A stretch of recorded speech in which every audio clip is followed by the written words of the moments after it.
Hi everybody, welcome back to Storytime Part 3. It's another beautiful day, so I hope you've enjoyed being out in the sunshine today. If you can, we're going to carry on with Gangster Granny, and we are up to Chapter 8, A Small Wig in a Jar. Ben hid in the bushes outside Granny's bungalow. Whilst Mum and Dad were downstairs in the living room watching Strictly Stars Dancing on the TV, Ben had scaled down the drain pipe outside his bedroom window and cycled the 5 miles to Granny's. This alone was a sign of how curious Ben had become about his granny. He didn't like cycling. His parents were always encouraging him to get more exercise. They told him that being fit was absolutely necessary if you wanted to be a professional dancer. But since it didn't make much difference when you were lying under a sink, screwing in a new length of copper piping, Ben had never willingly taken any exercise. Until now.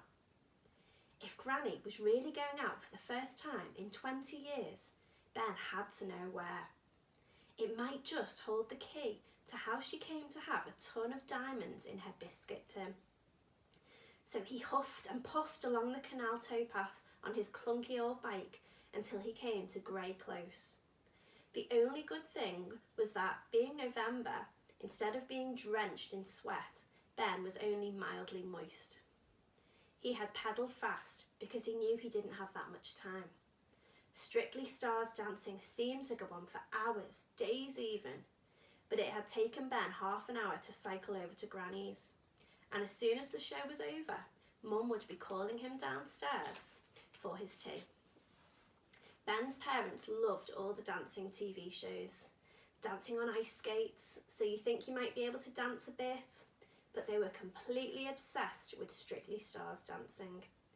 They had recorded every single episode and had an unrivalled collection of Strictly memorabilia in the house, including a lime green thong once worn by Flavio Flavioli, framed with a photograph of him wearing it, a Strictly Stars Dancing real fake leather bookmark, some athlete's foot powder signed by Flavio's professional dance partner, the Austrian beauty Eva Bunce, his and hers official Strictly Stars Dancing leg warmers, a CD of songs nearly used on the show, a small wig in a jar that had been worn by the presenter Sir Dirk Doddery, a life-size cardboard cutout of Flavio Flavioli that had some of Mum's lipstick smudged around the mouth, some earwax in a jar that belonged to a celebrity contestant, the politician Dame Rachel Prejudice MP, a pair of tan tights that smelled of Eva Bunce, a doodle on a napkin of a man's bottom drawn by the nasty judge Craig Malteser Woodward, a set of official Strictly Stars Dancing egg cups, a half-full tube of Rex Jacks used by Flavio Flavioli, a Craig Malteser Woodward posable action figure, and a Hawaiian hot pizza crust that had been left by Flavio, complete with a signed letter of authenticity from Eva Bunce. It was a Saturday, so after the show had finished, the family were going to be having cheesy beans and sausage. Neither Mum or Dad could cook, but of all the ready meals Ben's mum took out of the freezer, pricked with a fork and placed in the microwave for 3 minutes, this was his favourite. Ben was hungry and didn't want to miss it, which meant he needed to be back from Granny's house quickly. If it had been Monday night, say, and they were having chicken tikka lasagna, or a Wednesday and a doner kebab pizza, or Sunday and Yorkshire pudding chow mein, if that was on the menu, Ben wouldn't have been so bothered. Night was falling. As it was late November, it was rapidly growing colder and darker, and Ben was shivering in the bushes as he spied on his granny. Where can she be going, thought Ben. She hardly ever goes out. He saw a shadow move in her bungalow. Then her face appeared at the window and Ben quickly shot out of view. The bushes rustled. Shh, thought Ben. Has the old lady seen him? After a few moments, the front door opened slowly and out stepped a figure dressed entirely in black. A black jumper, black leggings, black gloves, black socks, probably even a black bra and knickers. A black balaclava disguised the face, but from the stoop, Ben knew it was Granny. She looked like someone from one of the covers of the books she loved reading. She straddled her mobility scooter and revved the engine. Where on earth was she going? And more importantly, why was she dressed like a ninja? Ben propped his bike against the bushes and got ready to tail his own grandmother, which was one thing he had never in a million years dreamed of doing. Like a spider scuttling around the bathroom trying not to be seen, Granny steered her scooter close to the walls. Ben followed on foot as quietly as possible. It wasn't too difficult to keep up, as the top speed of the mobility scooter was 4 miles an hour. Whirring across the road, she suddenly looked back as if she had heard something, and Ben dived behind a tree. He waited, holding his breath. Nothing. After a few moments, he poked his head around the trunk and saw that Granny had reached the end of the road. He continued his chase. Soon they were near the town's high street. It was all but deserted, and as it was early evening, all the shops had shut for the day, and the pubs and restaurants had yet to open for the night. Granny stayed out of the glow of the streetlights, swerved into doorways as she neared her destination. Ben gasped when he saw where she had parked. The jeweller's shop.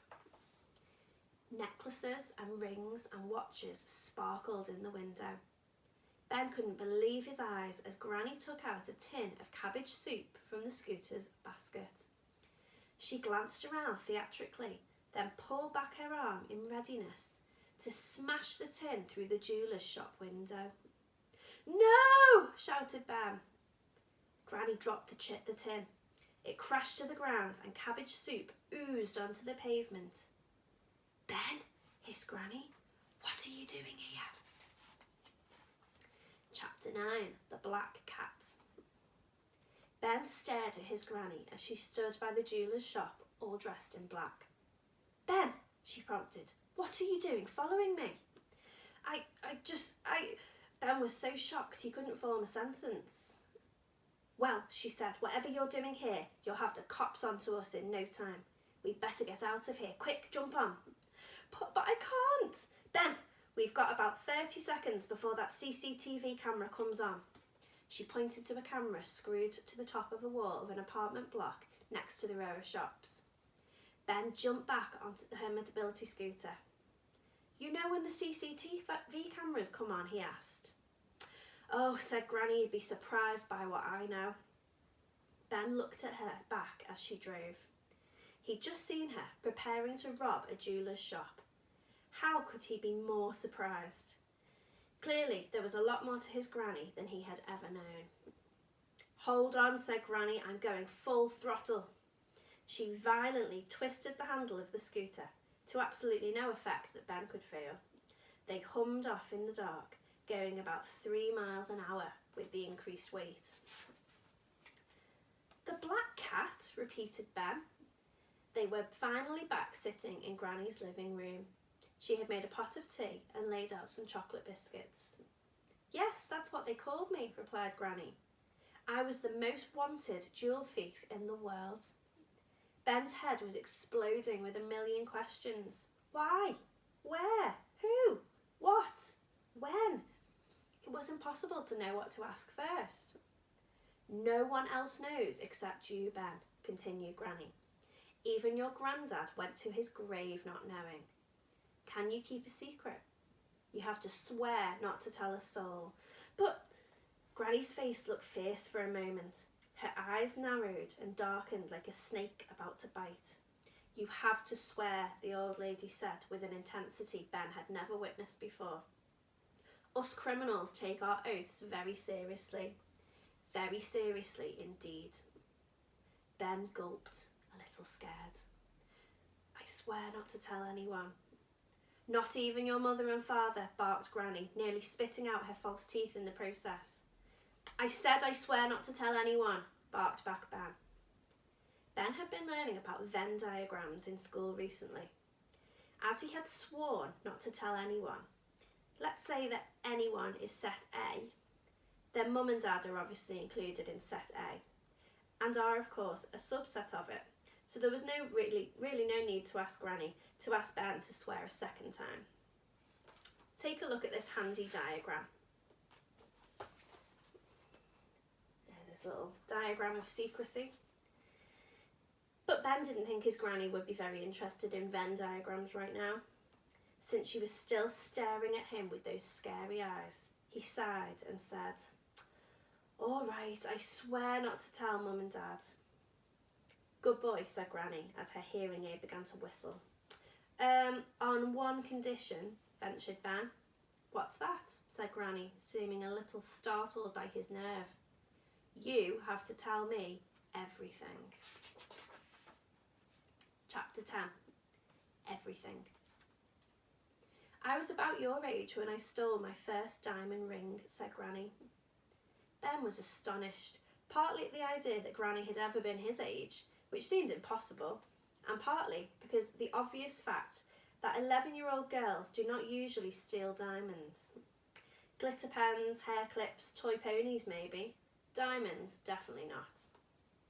"I know you look at me with my Scrabble and my knitting and my fondness for cabbage and think I'm just some boring old dear." "No," said Ben, not entirely convincing. "But you forget, child, that I was young once." "What was the first ring you stole?" said Ben eagerly. "Did it have a really big diamond on it?" The old lady chuckled. "No, not so big. No, it was my first one. I've still got it somewhere. Go into the kitchen, will you, Ben, and fetch the Silver Jubilee biscuit tin from the shelf." Ben shrugged as if he knew nothing about the Silver Jubilee biscuits tin and its incredible contents. "Whereabouts is it, Granny?" asked Ben as he just left the living room. "Just on top of the larder," called Granny. "Chop, chop. Your mummy and daddy will be wondering where you are soon." Ben remembered that he had wanted to rush home for cheesy beans and sausage. Suddenly, that seemed colossally unimportant. He wasn't even feeling hungry anymore. Ben re-entered the room holding the tin. It was even heavier than he remembered. He passed it to his granny.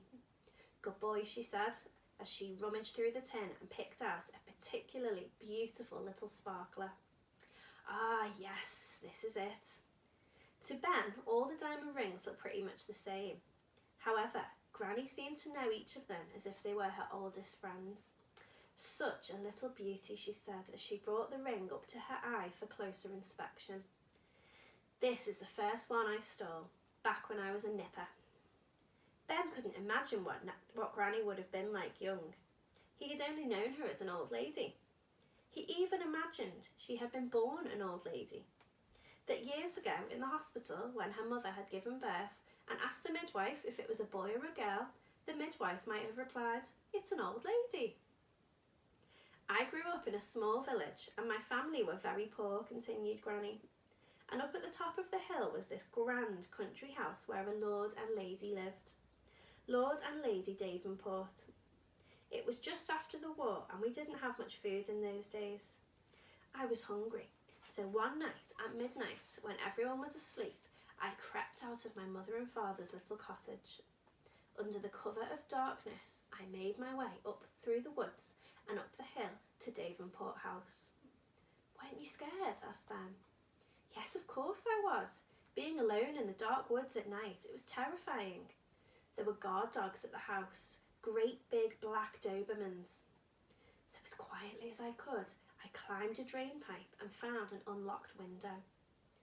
I was a very little girl at 11, small for my age, so I managed to squeeze myself through a tiny gap in the window and landed behind a velvet curtain.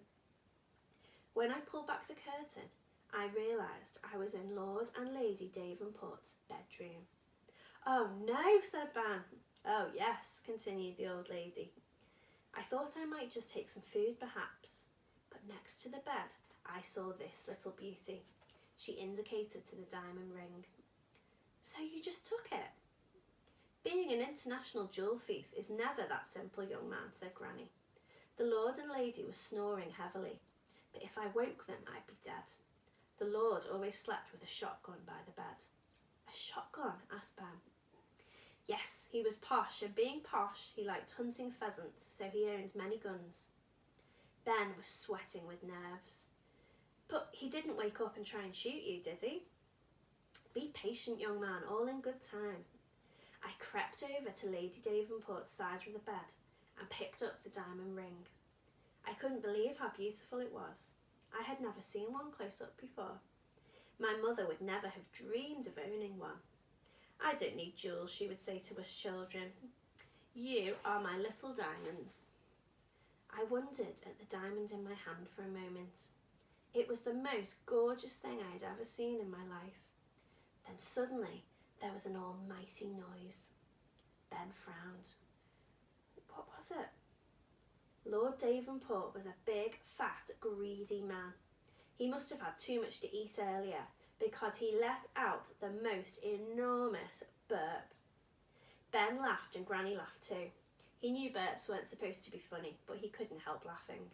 It was so loud, said Granny, still chuckling. Ben was helpless with laughter now. It was so loud, continued Granny, that I was startled and dropped the ring on the polished wooden floor. It made quite a bang as it hit the teak, and both Lord and Lady Davenport woke up. Oh no! Oh yes! So I grabbed the ring and ran back to the open window. I didn't dare look behind me as I could hear Lord Davenport cocking his shotgun. I leapt down onto the grass, and all of a sudden the lights in the house came on and the dogs were barking and I was running for my life. And then I heard a deafening sound. Another burp? Asked Ben. No, a gunshot this time. Lord Davenport was shooting at me as I ran down the hill and back to the woods. Then what happened? Granny looked at her little gold watch. My dear, you'd better head home. Your mummy and daddy will be worried sick. I doubt it, said Ben. All they care about is stupid ballroom dancing. That's not true, said Granny unexpectedly. You know they love you. But I want to hear the end of the story, said Ben, frustrated. He was desperate to know what happened next. You will, another day. But Granny, Ben, you have to go home. That's not fair. Ben, you must leave now. I can tell you what happened, but when you come another day. But to be continued, she said. Chapter 11. Cheesy beans and sausages. Ben sped home on his bike, not even noticing his burning legs and aching chest. He was going so fast that he thought the police might give him a speeding ticket. As the wheels raced round, so did his mind. Could his boring old granny really be a gangster? A gangster granny? That must be why she liked books about gangsters so much. She was one. He slid through the back door just as the familiar Strictly Stars Dancing theme tune blasted out from the living room. He had made it home just in time. But as Ben was about to disappear upstairs and pretend he'd been in his bedroom doing his homework, Mum burst into the kitchen. What are you doing? She asked suspiciously. You look very sweaty. Oh, nothing, said Ben, feeling very sweaty. Look at you, she continued as she approached him. You're sweating like a pig. Ben had seen a few pigs in his life and none of them had been sweating. In fact, pig fans everywhere will tell you that pigs don't even have sweat glands, so they can't sweat. Wow, this book is actually really educational. I'm not sweating, Ben protested. Being accused of sweating made him sweat even more. You are sweating. Have you been out running? No, replied a now very sweaty Ben. Ben, don't lie to me, I'm your mother, she said, pointing at herself, a false nail flying off into the air in the process. Her false nails came off a lot. Once Ben had even found one in his microwavable paella bolognese. If you haven't been out running, Ben, then why are you sweating? Ben had to think fast. The Strictly Stars Dancing theme tune was coming to an end. I was dancing, he blurted out. Dancing? Mum didn't look convinced. Ben was no Flavio Flavioli. And of course he hated ballroom dancing. Yes, well, I've changed my mind about ballroom dancing. I love it. But you said you hated it, shot back an increasingly suspicious Mum. Many times. Only the other week, You said that you would rather eat your own bogies than watch that rubbish. Hearing you say that was like a dagger through my heart. Mum was becoming visibly upset at the memory. I'm sorry, Mum, I really am. Ben reached out a hand to comfort her, and another false nail fell onto the floor. But now I love it, honestly. I was just watching Strictly through the crack of the door and copying all the moves. Mum beamed with pride. She looked as if her whole life suddenly had meaning. Her face turned strangely happy, yet sad, as if this was destiny. Do you want to be, she took a deep breath, a professional dancer? Where's my cheesy beans and sausage wife? Called Dad from the living room. Shut your face, Pete.